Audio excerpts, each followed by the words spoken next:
감동의 항해 지금 시작합니다. 금속 부딪히는 소리가 언덕에서 들렸습니다. 저는 본능적으로 고개를 들었죠. 낡은 간판이 흔들리고 있었습니다. 볼트 하나가 빠져 있었습니다. 태풍이 오기 전 모든 것은 이렇게 시작됩니다. 미세한 균열로. 저는 에단 크로포드입니다. 미국 출신 국제구호 전문가죠. 17년간 재난 현장을 다녔습니다. 태풍, 지진, 분쟁 지역 가리지 않았습니다. UN 국제적 십자 파견도 여러 번 나갔죠. 전 미 공군 의료대대에서 민군 협력팀 컨설턴트로도 일했습니다. 심리외상 전문가라고 하면 이해가 쉬울 겁니다. 트라우마를 다루는 사람이죠. 이번엔 일본 시즈오카 연안 미하마 정에 왔습니다. 태풍 후 심리회복 프로그램 사전 점검이 목적이었습니다. 현장을 보지 않으면 프로그램은 무용지물입니다. 데이터만으론 사람을 구할 수 없으니까요. 오후 5시 2분, 바람이 방향을 바꿨습니다. 풍속은 초속 25m로 상승 중이었죠. 저는 노트에 적었습니다. 정류장 구조 불안정, 대피 권고 필요, 공기는 눅눅했고 사람들은 말이 없었습니다. 기압이 떨어지면 사람의 표정도 함께 내려앉습니다. 저는 그걸 잘 압니다. 17년 경력이 말해주죠. 바다에서 소금 냄새가 올라왔습니다. 짠 공기가 피부를 때렸죠. 하늘은 회색이었습니다. 먹구름이 수평선을 덮고 있었습니다. 저는 손목시계를 봤습니다. 기압계가 달려 있었죠. 990 헥토파스칼. 낮았습니다. 태풍 전조였습니다. 정류장 벤치에 여자가 한 명 앉아 있었습니다. 혼자였죠. 시선은 바다에 고정되어 있었습니다. 반응이 없었습니다. 감정 무감각 증상이었습니다. 저는 수없이 봤습니다. 트라우마 환자들의 그 눈빛을요. 그녀는 태풍보다 조용했습니다. 그러나 더 위험해 보였습니다. 정류장 지붕은 낡았습니다. 철골 구조의 함석 패널이었죠. 녹이 슬어 있었습니다. 저는 구조물을 훑어봤습니다. 지지대 연결부가 불안했습니다. 용접이 벌어져 있었죠. 강풍이 불면 위험했습니다. 저는 메모했습니다. 피난 부적합 구조. 저는 천천히 다가갔습니다. 관찰만 할 생각이었죠. 개입은 나중입니다. 먼저 기록하고 패턴을 파악하고 그 다음에 움직입니다. 그게 제 방식입니다. 감정보다 데이터가 먼저입니다. 항상 그랬습니다. 그때였습니다. 언덕 위에서 쿵소리가 또 들렸습니다. 이번엔 더 컸죠. 여행 가방이 굴러 내려오고 있었습니다. 뒤에서 남자 한 명이 뛰어내려왔습니다. 아시아인이었습니다. 한국인처럼 보였죠. 30대 중반쯤 되어 보였습니다. 아, 진짜? 한국어였습니다. 확실했습니다. 그는 가방을 쫓아 비탈을 내려왔습니다. 넘어질 뻔했죠. 간신히 중심을 잡았습니다. 가방은 정류장 앞에 멈춰 섰습니다. 저는 그 장면을 보며 메모했습니다. 이상 행동 관찰, 예기불안 수치 상승 가능성. 남자는 숨을 고르며 가방을 집어들었습니다. 그리고 벤치에 앉아있던 여자를 봤습니다. 잠시 멈칫했죠. 여자도 그를 봤습니다. 처음으로 시선이 바다에서 떨어졌습니다. 그 순간이 중요했습니다. 외부 자극에 반응했다는 뜻이니까요. 남자가 말했습니다. 스미마생, 아리가또. 발음이 서툴렀습니다. 일본어가 익숙하지 않았죠. 그런데 눈빛만큼은 정확했습니다. 진심이 있었습니다. 저는 그걸 느꼈습니다. 말보다 눈이 먼저 말하는 사람이었습니다. 곧바로 한국어 혼잣말이 나왔습니다. 아, 정말 창피하네. 여자가 대답했습니다. 한국어로요? 괜찮으세요? 저는 그 순간을 놓치지 않았습니다. 노트에 적었습니다. 언어 교류 발생, 서툰 발음 속 진심 감지. 이건 단순 관광이 아니다. 두 사람 사이에 뭔가 시작되고 있었습니다. 구름층이 낮아지고 있었습니다. 풍속은 계속 상승했죠. 간판의 볼트 하나가 바람에 흔들렸습니다. 저는 압니다. 이런 미세한 떨림이 재난의 시작이라는 걸요. 작은 징조를 놓치면 큰 사고가 옵니다. 현장에서 배운 교훈입니다. 정류장 넌등이 깜박이었습니다. 전압이 불안정했죠. 폭풍 전 전조였습니다. 저는 카메라를 꺼냈습니다. 기록용이었습니다. 렌즈에 두 사람이 잡혔습니다. 남자는 여전히 서 있었고 여자는 벤치에 앉아 있었습니다. 바람이 세졌습니다. 남자의 재킷이 펄럭였죠. 여자의 머리카락도 흩날렸습니다. 그런데 둘 다 움직이지 않았습니다. 시선이 마주친 채였습니다. 하늘은 내려앉고 예감은 떠올랐습니다. 뭔가 시작되고 있었습니다. 저는 그걸 느꼈습니다. 재난 전문가의 직감이었습니다. 그리고 그 직감은 틀린 적이 없었습니다. 두 사람의 대화가 시작됐습니다. 저는 약 10m 떨어진 곳에서 관찰했죠. 남자의 이름은 한준성이었습니다. 여자가 물었을 때 대답했습니다. 발음은 서툴렀지만 눈빛만큼은 정확했습니다. 그의 언어는 흔들렸지만 행동은 단단했습니다. 여자는 천천히 일어났습니다. 처음 보는 움직임이었죠. 그녀는 계속 앉아만 있었으니까요. 저는 노트에 적었습니다. 외부 자극 반응 긍정, 감정 회복 지표 플러스 1, 숙소 찾으세요? 여자가 물었습니다. 한국어였습니다. 목소리는 작았지만 또렷했죠. 남자가 고개를 끄덕였습니다. 여자는 골목 방향을 가리켰습니다. 저쪽으로 가면 게스트하우스 있어요. 남자가 웃었습니다. 감사합니다. 혹시 같이 가주실 수 있을까요? 길을 잘 모르거든요.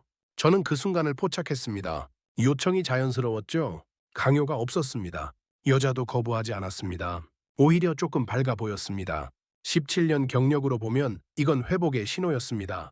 두 사람은 걷기 시작했습니다. 저는 뒤를 따랐죠. 거리를 유지했습니다. 관찰자의 거리였습니다. 좁은 골목 사이로 바람이 휘돌았습니다. 종이 간판이 흔들렸죠. 저는 주변을 살폈습니다. 피난 경로로 적합하지 않았습니다. 건물 간격이 좁았고 낙하물 위험이 높았습니다. 메모했습니다. 비상시 대피 불가 구역. 골목을 지나며 두 사람은 계속 대화했습니다. 남자가 먼저 말을 꺼냈죠. 여기 자주 오세요? 매일 와요. 정류장에 매일요? 네, 바다를 보러요.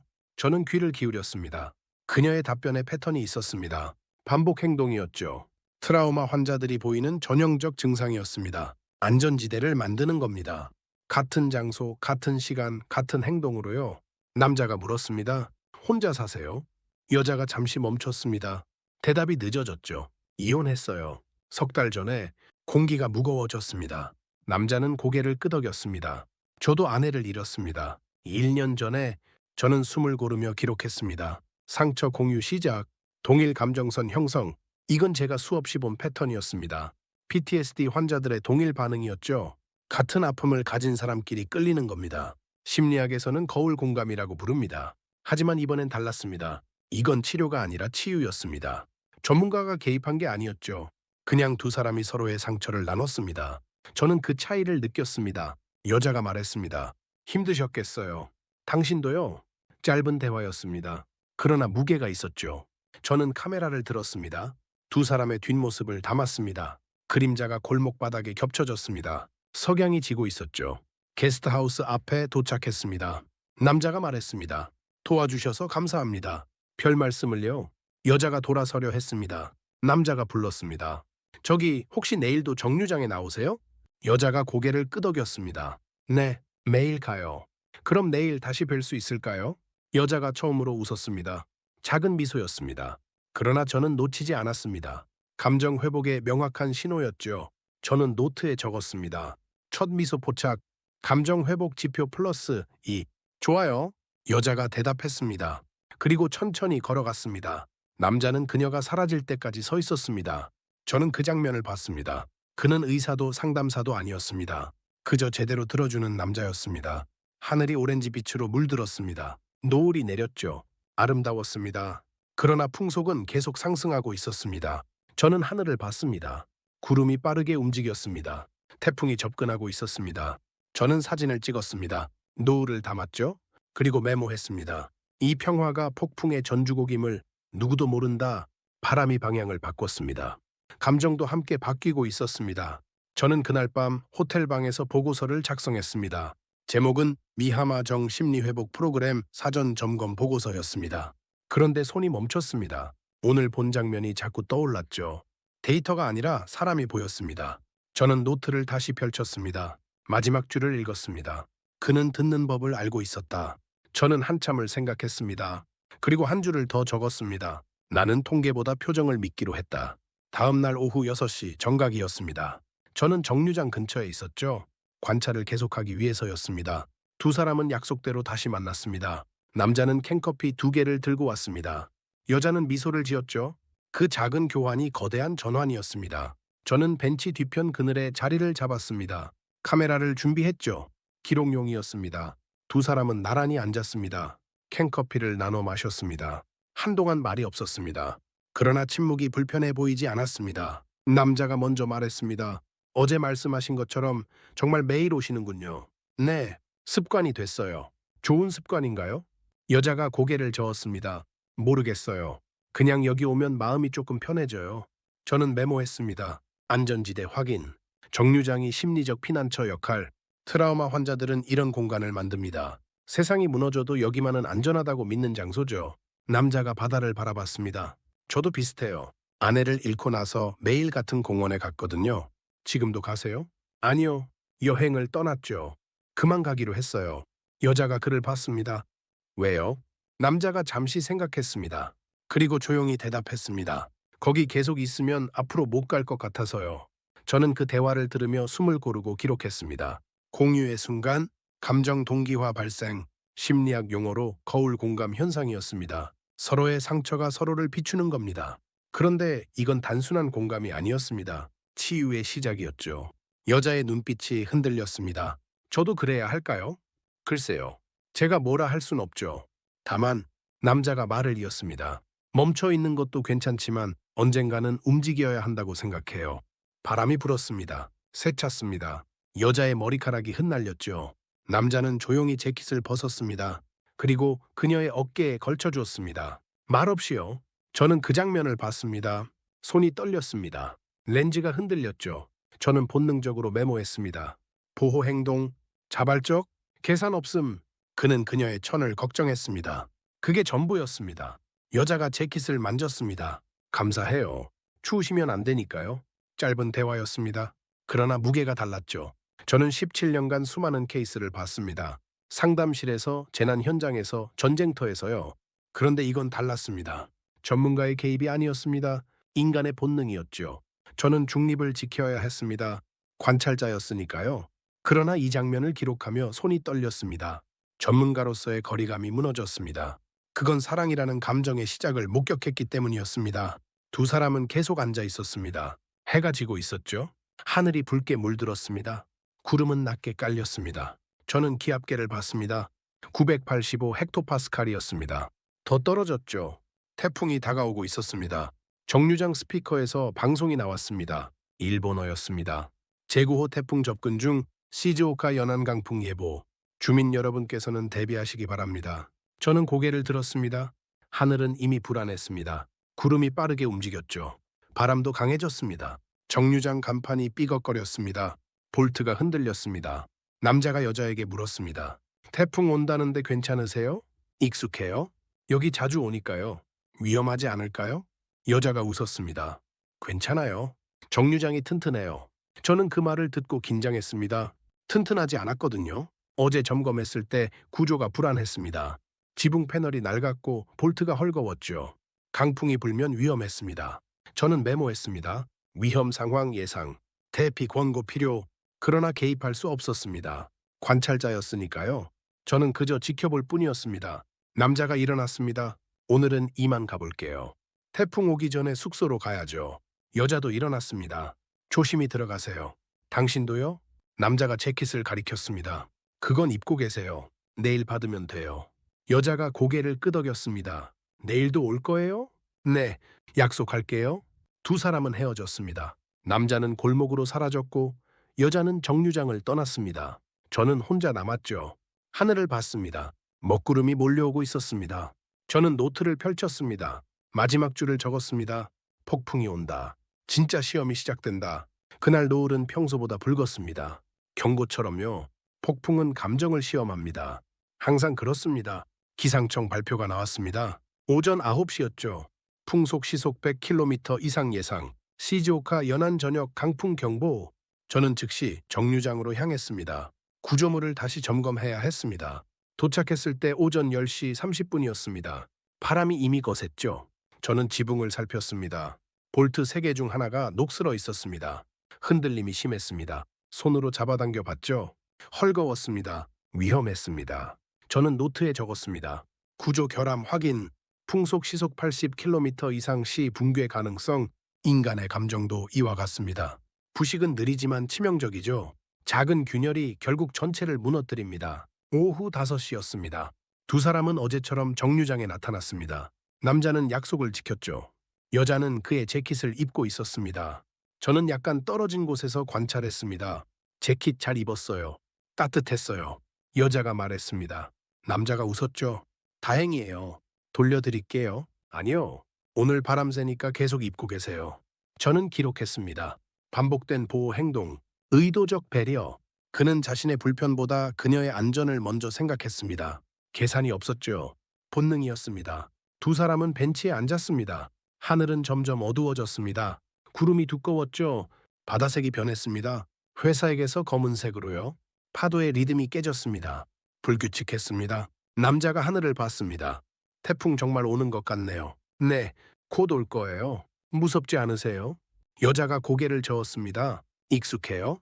여기 살면서 태풍 많이 겪었거든요. 저는 그 대화를 들으며 긴장했습니다. 익숙하다는 건 위험했습니다.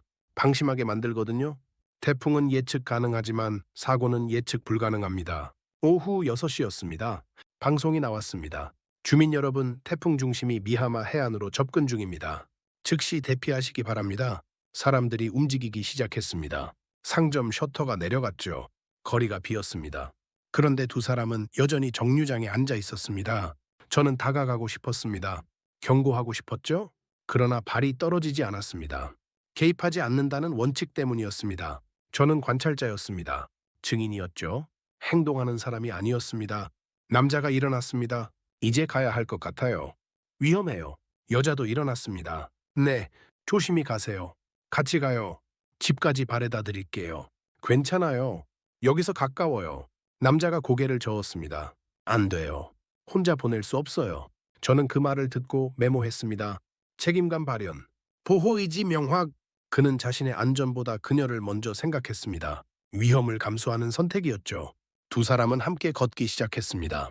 바람이 강했습니다. 남자가 앞서 걸었죠. 바람을 막아주는 위치였습니다. 여자는 그의 뒤를 따랐습니다. 저는 뒤를 따랐습니다. 거리를 유지했죠. 골목 어귀에서 멈췄습니다. 두 사람이 사라질 때까지 지켜봤습니다. 오후 7시였습니다. 풍속이 급격히 상승했습니다. 저는 손목시계를 봤습니다. 기압계가 970 헥토파스칼을 가리켰죠. 위험 수준이었습니다. 정류장으로 돌아왔습니다. 지붕이 심하게 흔들렸습니다. 볼트가 빠질 것 같았죠. 저는 사진을 찍었습니다. 기록을 남겨야 했으니까요. 그때 휴대폰이 울렸습니다. 기상청 긴급 문자였습니다. 태풍 9호 시속 120km 풍속으로 상륙 예정. 전 지역 대피령 발동. 저는 하늘을 봤습니다. 먹구름이 소용돌이 쳤습니다. 번개가 쳤죠. 천둥 소리가 들렸습니다. 폭풍이 오고 있었습니다. 저는 노트를 펼쳤습니다. 마지막 줄을 읽었습니다. 이날 밤 그들은 여기에 남을 것이다. 저는 그 문장을 다시 봤습니다. 예감이었습니다. 그리고 그 예감은 항상 맞았습니다. 정류장 넌등이 깜박였습니다. 전압이 불안정했죠. 곧 정전이 올 거였습니다. 저는 손전등을 확인했습니다. 배터리를 점검했죠. 준비했습니다. 바람이 방향을 바꿨습니다. 북동풍에서 남동풍으로요. 태풍의 중심이 가까워지고 있었습니다. 저는 압니다. 바람은 예고한다는 걸요. 그리고 나는 알았습니다. 누군가 다칠 것이라는 걸. 저는 카메라를 챙겼습니다. 노트를 가방에 넣었죠. 그리고 정류장 근처에 자리를 잡았습니다. 지켜볼 준비를 했습니다. 데이터가 아니라 느낌이 먼저였습니다. 나는 중립을 지키려 했지만 인간은 숫자가 아니었습니다. 정류장의 간판이 떨리고 있었습니다. 내 심장도 그랬습니다. 오후 8시 15분이었습니다. 풍속 시속 120km였죠. 전력선이 절단됐습니다. 마을 전체가 정전됐습니다. 저는 정류장 인근 도로에 있었습니다. 손전등을 켰죠. 어둠 속에서 정류장이 보였습니다. 순간 번개가 하늘을 갈랐습니다. 섬광이 모든 걸 비췄죠. 저는 봤습니다. 두 사람이 그곳에 있었습니다. 정류장 벤치 아래 웅크리고 있었습니다. 이게 무슨 일입니까? 저는 중얼거렸습니다. 그들은 대피하지 않았습니다. 왜 여기 남았는지 이해할 수 없었죠. 위험했습니다. 지붕이 언제 무너질지 몰랐으니까요.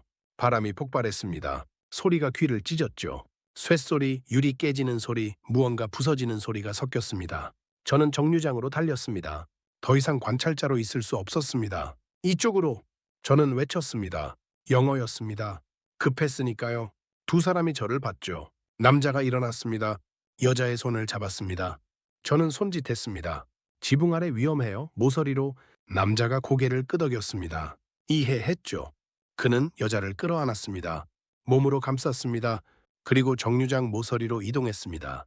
저는 그 행동을 봤습니다. 망설임이 없었습니다. 몸이 먼저 움직였죠. 저는 메모할 여유가 없었습니다. 노트를 집어넣었습니다. 카메라도 가방에 넣었죠. 지금은 기록이 아니라 생존이었습니다. 오후 8시 25분이었습니다. 강풍이 다시 몰아쳤습니다. 정류장 지붕이 흔들렸죠. 볼트가 삐걱거렸습니다. 위험했습니다. 저는 알았습니다. 곧 무너질 거라는 걸요. 엎드리세요. 저는 다시 외쳤습니다. 남자가 여자를 바닥으로 눕혔습니다. 자신이 위를 덮었죠. 완전한 보호 자세였습니다. 저는 그 순간을 생생히 봤습니다. 훈련된 동작이었습니다.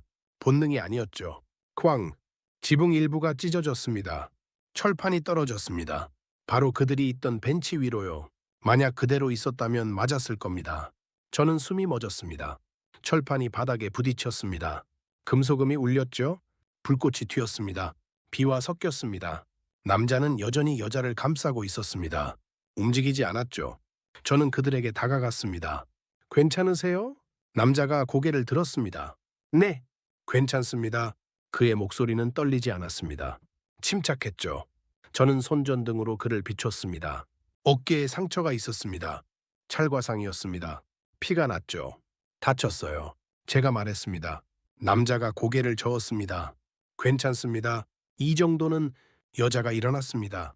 남자의 어깨를 봤죠. 삐개나요? 괜찮아요. 걱정 마세요. 남자가 웃었습니다.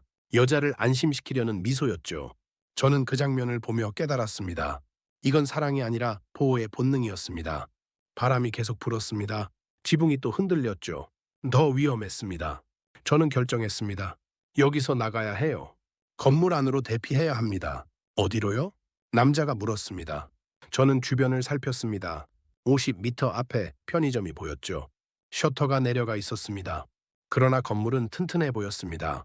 저기요, 따라오세요. 저는 앞장섰습니다. 남자가 여자의 손을 잡았죠. 세 사람은 폭풍 속을 걸었습니다. 바람이 밀쳤습니다. 넘어질 뻔했죠. 그러나 멈추지 않았습니다. 편의점 처마 아래 도착했습니다. 바람이 조금 약했죠. 저는 숨을 고르며 두 사람을 봤습니다. 남자는 여자를 벽 쪽으로 세웠습니다. 바람을 등으로 막았죠. 여전히 보호하고 있었습니다. 저는 그때 알았습니다. 이건 재난이 아니라 시험이었습니다. 인간성의 시험이었죠. 그리고 그는 통과하고 있었습니다. 완벽하게요. 여기서 기다려요. 폭풍이 지나갈 때까지. 저는 말했습니다. 두 사람이 고개를 끄덕였습니다. 저는 가방에서 응급키트를 꺼냈습니다. 남자의 어깨를 치료했죠. 아파요? 솔직히 말하세요. 남자가 잠시 멈췄습니다. 조금요. 그러나 그녀가 무사해서 괜찮습니다. 저는 한참 동안 아무 말도 할 수 없었습니다. 그 한 문장이 제 17년 경력을 무력화시켰습니다. 데이터도 통계도 이론도 필요 없었습니다. 인간의 품격 앞에서는요, 폭풍은 계속됐습니다. 그러나 그 순간 그곳은 고요했습니다. 세 사람은 서로를 지키고 있었습니다. 저는 그날 밤을 기록했습니다. 노트가 아니라 마음에요. 그는 무너지는 철판보다 먼저 움직였습니다. 나는 중립을 버렸습니다. 인간이 되기로 했습니다. 그 순간 국경은 사라졌습니다. 새벽 4시 30분이었습니다. 풍속이 감소했죠. 구름 사이로 첫빛이 스며들었습니다. 태풍이 지나갔습니다. 저는 시계를 봤습니다. 밤새 잠을 자지 못했죠. 세 사람 모두 그랬습니다. 남자가 먼저 일어났습니다. 여자를 깨우지 않으려 조심했죠. 저는 그를 봤습니다. 어깨의 붕대가 빨갛게 물들어 있었습니다. 피가 스며든 거였습니다. 괜찮으세요? 제가 물었습니다. 남자가 고개를 끄덕였습니다. 네, 많이 나아졌어요. 거짓말이었습니다. 저는 알았죠. 그러나 그는 내색하지 않았습니다. 여자가 깨어났습니다. 눈을 떴죠. 아침이에요? 네, 태풍 지나갔어요. 남자가 대답했습니다. 여자가 그의 어깨를 봤습니다. 아직도 피가. 괜찮아요. 걱정 마세요. 남자가 웃었습니다. 여자는 눈물을 보였습니다. 처음이었죠. 저는 그 눈물의 의미를 알았습니다. 공포가 아니었습니다. 안도였죠. 밖으로 나왔습니다. 거리는 엉망이었습니다. 간판이 떨어져 있었고 나무가 쓰러져 있었죠. 정류장은 반쯤 무너져 있었습니다. 지붕 절반이 사라졌습니다. 만약 그곳에 남아 있었다면 어땠을까요? 저는 상상하고 싶지 않았습니다. 저는 정류장으로 걸어갔습니다. 부상자 확인이 필요했으니까요. 두 사람도 따라왔습니다. 벤치는 철판에 깔려 있었죠. 완전히 부서져 있었습니다. 여기 있었으면. 여자가 말을 잇지 못했습니다. 남자가 그녀의 손을 잡았습니다. 괜찮아요. 우리 살아있잖아요. 저는 노트를 꺼냈습니다. 기록해야 했습니다. 손이 떨렸죠. 펜을 잡기 어려웠습니다. 그러나 적었습니다. 생존자 2명, 손은 여전히 맞잡고 있었다. 남자가 저를 봤습니다. 도와주셔서 감사합니다. 아니에요. 당연한 일이었습니다. 덕분에 살았어요. 저는 고개를 저었습니다. 당신들이 살린 겁니다. 서로를요. 그 말이 진심이었습니다. 저는 수많은 재난을 봤습니다. 생존자들을 봤죠. 그런데 이 두 사람은 달랐습니다. 혼자가 아니었습니다. 함께였죠. 햇살이 들어왔습니다. 구름 사이로요. 바다가 보였습니다. 잔잔했습니다. 폭풍이 지나간 뒤에 평화였죠. 아이러니했습니다. 어젯밤의 광기가 거짓말 같았으니까요. 저는 카메라를 꺼냈습니다. 사진을 찍었습니다. 부서진 정류장을요. 무너진 간판을요. 그리고 서로를 잡은 두 손을요. 기록이었습니다. 증언이었죠. 여자가 남자를 봤습니다. 어젯밤 무섭지 않았어요? 무서웠죠. 그런데 당신이 옆에 있어서 견딜 수 있었어요. 저도요. 두 사람은 웃었습니다. 저는 그 미소를 봤습니다. 살아있다는 기쁨이었죠. 함께 살아남았다는 안도였습니다. 저는 노트를 다시 펼쳤습니다. 새로운 페이지였습니다. 제목을 적었습니다. 사랑의 구조, 심리적 생존 메커니즘. 그러나 문장을 덧붙였습니다. 이건 임상 데이터가 아니다. 감동의 기록이다. 남자의 어깨를 다시 봤습니다. 치료가 필요했죠. 병원 가셔야 해요. 나중에요. 지금은 괜찮아요. 나중이 아니라 지금이에요. 저는 단호하게 말했습니다. 남자가 웃었죠. 알겠습니다. 저는 그를 병원까지 데려갔습니다. 여자도 함께였죠. 진료를 기다리는 동안 저는 밖에 나갔습니다. 전화를 걸어야 했으니까요. 본부에 보고해야 했습니다. 여보세요? 에단입니다. 미하마정 현장 보고 드립니다. 상황이 어때요? 심각합니다. 정류장 반파 부상자 발생했습니다. 사망자는요? 없습니다. 다행히요. 전화를 끊었습니다. 저는 하늘을 봤습니다. 파란색이었습니다. 새들이 날고 있었죠. 생존의 증거였습니다. 병원 안으로 들어갔습니다. 남자는 치료를 받고 있었습니다. 여자는 옆에 앉아 있었죠. 손을 잡고 있었습니다. 여전히요. 의사가 나왔습니다. 타박상과 찰과상입니다. 심각하진 않아요. 며칠 쉬면 괜찮을 겁니다. 저는 안도했습니다. 여자도 그랬죠. 눈물이 또 흘렀습니다. 이번엔 기쁨의 눈물이었습니다. 남자가 나왔습니다. 팔에 붕대를 감고 있었죠. 이제 괜찮대요. 다행이에요. 여자가 말했습니다. 남자가 그녀를 봤습니다. 당신 덕분이에요. 제가 뭘요? 옆에 있어줘서요. 저는 그 대화를 들으며 깨달았습니다. 심리치유란 결국 사람이 사람을 안아주는 일이라는 걸요. 기술이 아니었습니다. 선택이었죠. 저는 노트 마지막 줄을 적었습니다. 새벽은 잔혹했다. 너무 아름다웠기 때문이다. 그의 상처는 통계가 아니라 증언이었습니다. 나는 배웠습니다. 치유는 기술이 아니라 선택이라는 걸요. 이건 사랑이 아니었습니다. 책임의 다른 이름이었습니다. 한 달이 지났습니다. 저는 복구지원단과 함께 일본에 다시 왔습니다. 미하마 정기였죠. 정류장 재건 상황을 점검해야 했습니다. 오전 11시에 도착했습니다. 정류장은 새로 지어지고 있었습니다. 공사 중이었죠. 새 철골이 세워져 있었습니다. 볼트도 새 것이었습니다. 튼튼해 보였습니다. 저는 구조를 점검했습니다. 문제 없었죠. 그런데 발걸음이 멈췄습니다. 벤치 옆에 누군가 서 있었습니다. 여자였습니다. 미유키였죠. 저는 그녀를 알아봤습니다. 한 달 전 그 여자였습니다. 안녕하세요. 제가 먼저 인사했습니다. 그녀가 돌아봤죠. 저를 알아봤습니다. 에단 씨, 다시 오셨네요. 네? 복구 점검차 왔습니다. 그러셨군요. 그녀의 얼굴빛이 달라져 있었습니다. 한 달 전보다 밝았죠. 눈빛도 달랐습니다. 생기가 있었습니다. 저는 메모하고 싶었습니다. 감정 회복 완료, 심리 안정 상태 양호. 그러나 노트를 꺼내지 않았습니다. 요즘 어떻게 지내세요? 제가 물었습니다. 그녀가 웃었습니다. 좋아요. 많이 좋아졌어요. 다행이네요. 준성 씨 덕분이에요. 그 이름을 듣는 순간 저는 궁금했습니다. 한국으로 돌아갔을 남자였죠. 연락하고 지내세요? 네. 매일요. 그녀가 휴대폰을 꺼냈습니다. 화면을 보여줬죠. 한글 메시지가 떠 있었습니다. 오늘도 하늘 맑아요. 그날의 노을이 생각나네요. 저는 그 문장을 읽었습니다. 순간 무언의 미소를 지었습니다. 매일 보내요? 네. 같은 시간에요. 오후 6시. 저는 계산했습니다. 한국과 일본의 시차는 없었습니다. 오후 6시면 두 사람이 처음 만난 시각이었죠. 저는 알았습니다. 이건 단순한 메시지가 아니라는 걸요. 약속이었습니다. 좋은 분이시네요. 네? 정말요? 그녀의 목소리에 따뜻함이 있었습니다. 저는 그 온기를 느꼈죠. 한 달 전과는 완전히 달랐습니다. 그때 그녀는 얼어 있었습니다. 지금은 녹아 있었죠. 오후 5시였습니다. 저는 정류장 근처 카페에 있었습니다. 보고서를 작성하고 있었죠. 창밖이 보였습니다. 정류장이 보였습니다. 그녀는 아직도 거기 있었습니다. 오후 5시 50분이었습니다.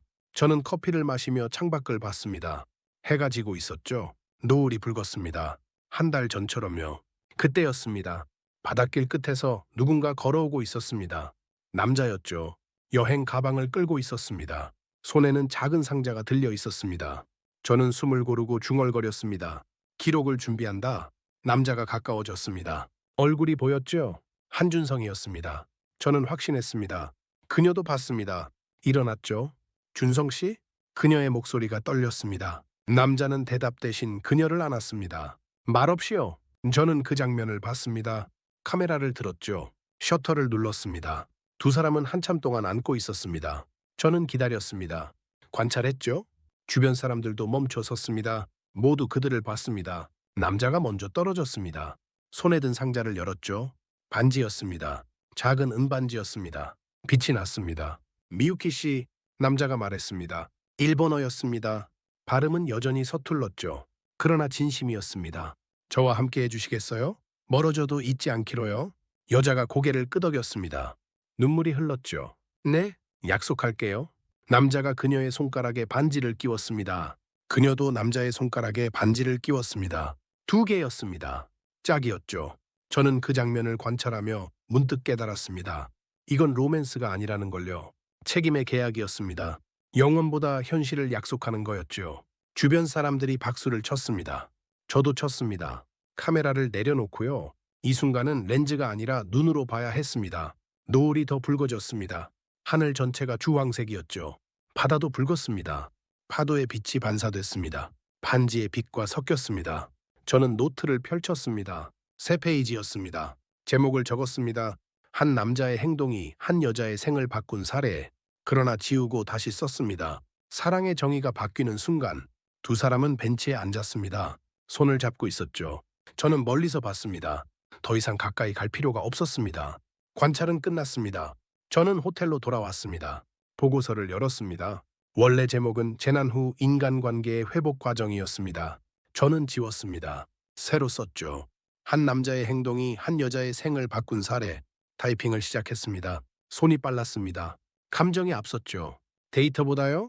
저는 그날 본 것을 모두 적었습니다. 숫자가 아니라 이야기로요. 마지막 줄을 적었습니다.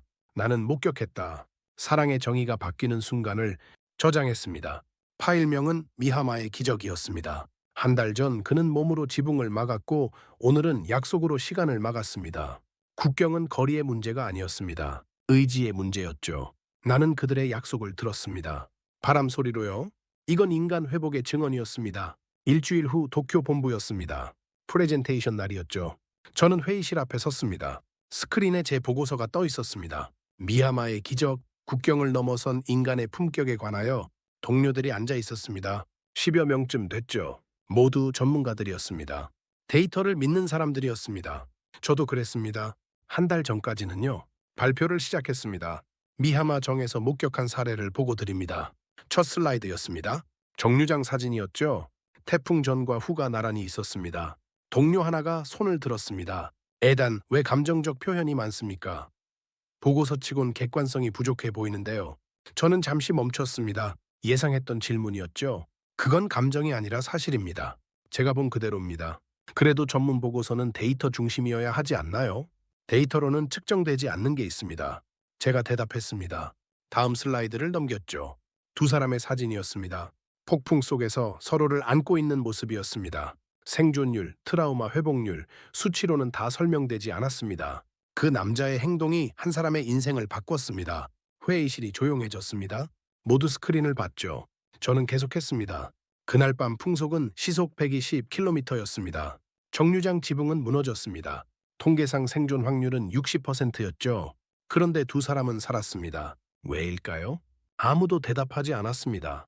저는 답했습니다. 서로를 지켰기 때문입니다. 한 사람이 다른 사람을 몸으로 보호했습니다. 계산 없이요. 망설임 없이요. 그게 차이였습니다. 마지막 슬라이드였습니다. 반지를 낀 두 손이었습니다. 저는 그 사진을 보며 말했습니다. 보고서 마지막 줄입니다. 그가 한국인이었다는 사실은 우연이 아니다. 동료 하나가 물었습니다. 무슨 의미입니까? 그의 행동은 개인의 선택이 아니었습니다. 문화였습니다. 보호 본능이 몸에 배인 거였죠. 매일 같은 시각에 메시지를 보냈습니다. 한 달 동안 하루도 빠짐없이요. 꾸준함이었습니다. 책임이었습니다. 회의실이 다시 조용해졌습니다. 저는 스크린을 껐습니다. 불을 켰죠. 저는 17년간 수많은 재난을 봤습니다. 그러나 그날처럼 숨이 멎은 적은 없었습니다. 그날 알았습니다. 인간의 가장 위대한 본능은 자기 보호가 아니라 타인 보호라는 걸요. 발표가 끝났습니다. 박수가 나왔습니다. 작았습니다. 그러나 진심이었죠. 저는 자리로 돌아왔습니다. 회의가 끝나고 상사가 저를 불렀습니다. 애단 좋은 보고였어요. 감사합니다. 그런데 궁금한 게 있어요. 당신은 변했어요. 왜죠? 저는 잠시 생각했습니다. 그리고 대답했습니다. 인간을 봤습니다. 데이터가 아니라요. 상사가 웃었습니다. 좋은 변화네요. 저는 고개를 끄덕였습니다. 사무실로 돌아왔죠. 책상에 앉았습니다. 노트를 펼쳤습니다. 미하마에서 적었던 메모들이 있었습니다. 첫 페이지를 읽었습니다. 17시 2분 정류장 구조 불안정. 마지막 페이지를 읽었습니다. 사랑의 정의가 바뀌는 순간. 저는 새 페이지를 펼쳤습니다. 마지막 기록을 남겨야 했습니다. 펜을 들었죠. 적기 시작했습니다. 나는 에단 크로포드다. 17년간 수많은 재난 현장을 기록했다. 그러나 그 밤처럼 뜨거웠던 순간은 없었다. 폭풍 속에서 한 남자는 말 대신 행동으로 사랑을 증명했다. 한 여자는 그 안에서 삶을 되찾았다. 손을 멈추지 않았습니다. 계속 적었습니다. 나는 그날 이후 확신하게 되었다. 사랑이란 단어는 결국 책임, 그리고 품격의 다른 이름이라는 것을, 그리고 그 진심의 언어를 세상에 보여준 건 한국인이었다. 마지막 문장을 적었습니다. 그의 국적은 정보였다. 그의 행동은 진실이었다. 모호, 책임, 끝까지. 나는 그 세 단어로 그 밤을 요약한다. 펜을 내려놓았습니다. 노트를 덮었죠. 창밖을 봤습니다. 도쿄의 하늘이 보였습니다. 맑았습니다. 저는 이메일을 열었습니다. 미유키에게서 온 메일이 있었습니다. 제목은 감사합니다였죠. 열어봤습니다. 에단 씨, 그날 도와주셔서 감사합니다. 준성 씨와 잘 지내고 있어요. 그는 약속을 지켰어요. 매일 연락해요. 다음 달에 한국에 갈 거예요.